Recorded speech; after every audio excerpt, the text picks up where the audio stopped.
Pwede. Si Talit sa Karingal. Hey, shout out Kenneth Siman. Yun. Ayun. Siman. Mami D, akala ko tindera ka, siman ka na pala.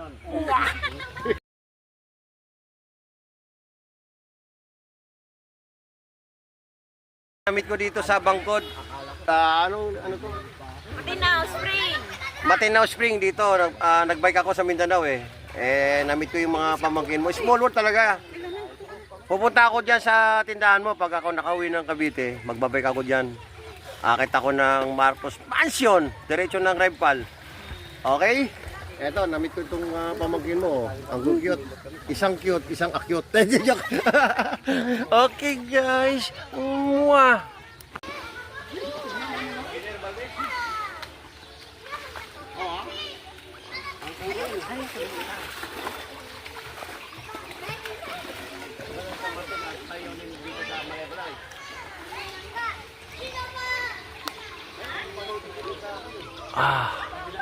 Dito guys may bayad yung pero yung paliligo libre.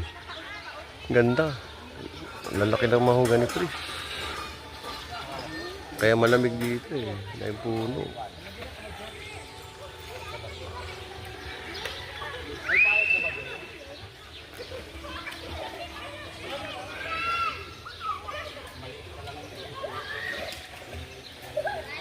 Ang saya ng biyahe ko dito sa Mindanao. Guys, ang saya ng biyahe ko sa Mindanao. Ha? Simaya. Saan kayo sa Simaya? Sa Puro Puro Kotso. kotso. Sa yun ay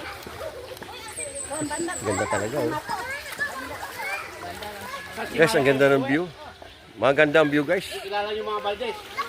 Huli na ta! Diin!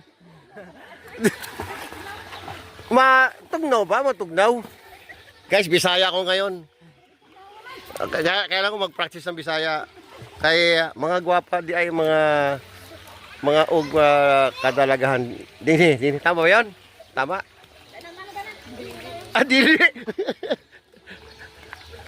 Pamangkin ni Mami D ng Kabuyaw, Laguna.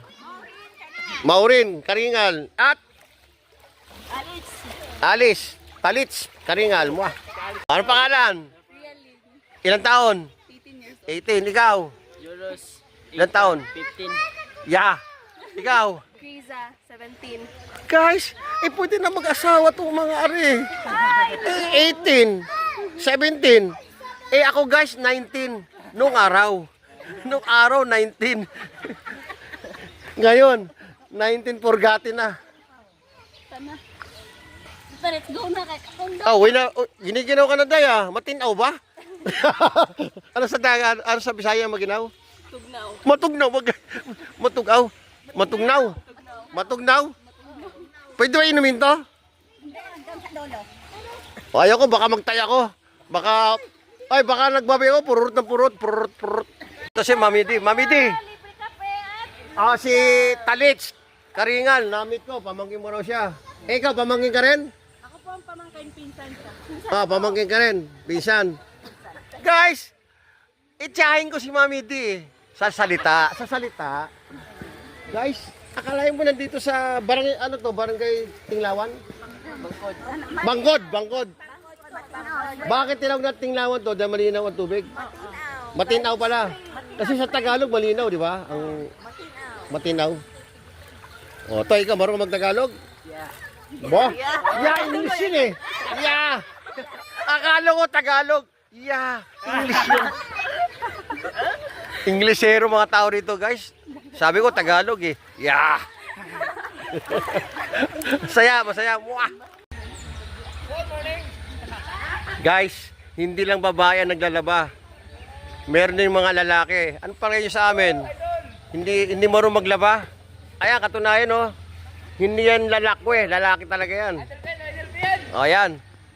Guys, dito lang yan sa Bangkod. Matinaw no. Ayan, may naliligo.